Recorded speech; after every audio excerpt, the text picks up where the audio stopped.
Petrol diesel కొరత అనే ప్రచారం నేపథ్యంలో హైదరాబాద్లోని ప్రయాణికులకు ఆర్టీసీ గుడ్ న్యూస్ చెప్పింది. సిటీలోని ఏసీ డీలక్స్ బస్సుల్లో 30% రాయితీ ఇవ్వనున్నట్లుగా ప్రకటించింది. సొంత వాహనాలు, ప్రైవేట్ వెహికల్స్ ను పక్కన పెట్టి ఆర్టీసీ ప్రయాణాన్ని ఎంచుకోవాలని అధికారులు కోరుతున్నారు. బంకుల వద్ద బార్లు తీరొద్దని, సురక్షితంగా బస్సులో ప్రయాణించాలని సూచించారు.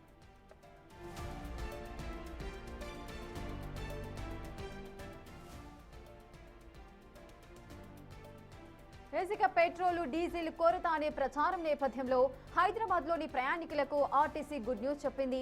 సిటీలోని ఏసీ డీలక్స్ బస్సుల్లో 30% రాయితీ ఇవ్వనున్నట్లుగా ప్రకటించింది. సొంత వాహనాలు, ప్రైవేట్ వెహికల్స్ ని పక్కన పెట్టి ఆర్టీసీ ప్రయాణాన్ని ఎంచుకోవాలని అధికారులు కోరుతున్నారు. బంకుల వద్ద బార్లు తీరొద్దని, సురక్షితంగా బస్సులో ప్రయాణించాలని కోరారు.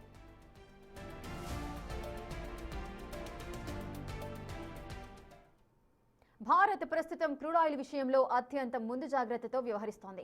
కెప్లర్ డేటా ప్రకారం ఏప్రిల్ నెలకు గాను రష్యా నుంచి 60 మిలియన్ల బ్యారెళ్ల ముడి చమురును ఇండియా బుక్ చేసుకుంది. ఇది ఫిబ్రవరితో పోలిస్తే రెట్టింపు.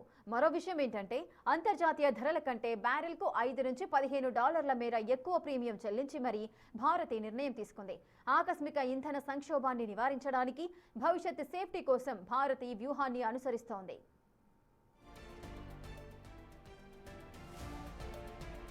పశ్చిమాసియాలో యుద్ధం ఎప్పుడు ముగుస్తుందో తెలియని పరిస్థితి. ఒకవేళ ఇరాన్, ఇజ్రాయెల్ ఉద్రిక్తతలు పెరిగి హర్ముజ్ జలసంధి మూతపడితే ప్రపంచానికి 20% చమురు సరఫరా ఆగిపోతుంది. అప్పుడు చేతిలో ఎంత డబ్బున్నా క్రూడ్ ఆయిల్ దొరకదు. అందుకే రష్యా నుంచి ఏప్రిల్ నెలకు గాను ముందే స్టాక్ ఆర్డర్ ఇచ్చి భారత్ ముందు జాగ్రత్త చర్యలు తీసుకుంటోంది. నిజానికి భారత్ ఎంత డబ్బైనా పెట్టి చమురు కొనే అవకాశం ఉంది. అదే సమయంలో క్రూడ్ ఆయిల్ సప్లై తగినంత లేకపోతే మాత్రం తట్టుకునే పరిస్థితి లేదు. అందుకే అంతర్జాతీయ మార్కెట్ కంటే ఎక్కువ రేటు పెట్టి క్రూడ్ బుక్ చేస్తోంది ఇండియా. ఇండియన్ రిఫైనరీలు రష్యాకు చెందిన యూరల్స్ గ్రేడ్ చమురును శుద్ధి చేయడానికి అలవాటు పడ్డాయి.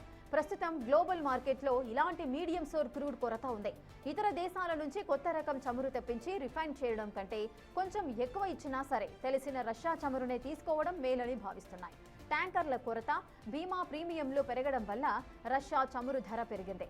అయినా సరే సంక్షోభంలో ఉన్న మిడిల్ ఈస్ట్ పై ఆధారపడి చిక్కుల్లో పడటం కంటే ఈ అదనపు భారాన్ని భరించడమే బెటర్ అని భారత్ భావిస్తోంది. భారత్ తన అవసరాలకు 80% దిగుమతులపైనే ఆధారపడుతుంది. ఏప్రిల్లో ఎండలు పెరగడం, పంట కోతల సీజన్ వల్ల డీజిల్ డిమాండ్ పెరుగుతుంది. ఆ సమయంలో దేశీయంగా కొరత రాకుండా ఉండాలంటే ఇప్పుడే భారీగా స్టాక్ ఉండాలి. భారత్ ప్రస్తుతం లాభం కంటే భద్రత ముఖ్యమనే సూత్రాన్ని పాటిస్తోంది. అంతర్జాతీయ ధరల కంటే ఎక్కువ చెల్లిస్తున్నప్పటికీ అది దేశీయ మార్కెట్లో పెట్రోల్, డీజిల్ కొరత రాకుండా చూస్తుందని కెప్లర్ రిపోర్ట్లో పేర్కొంది.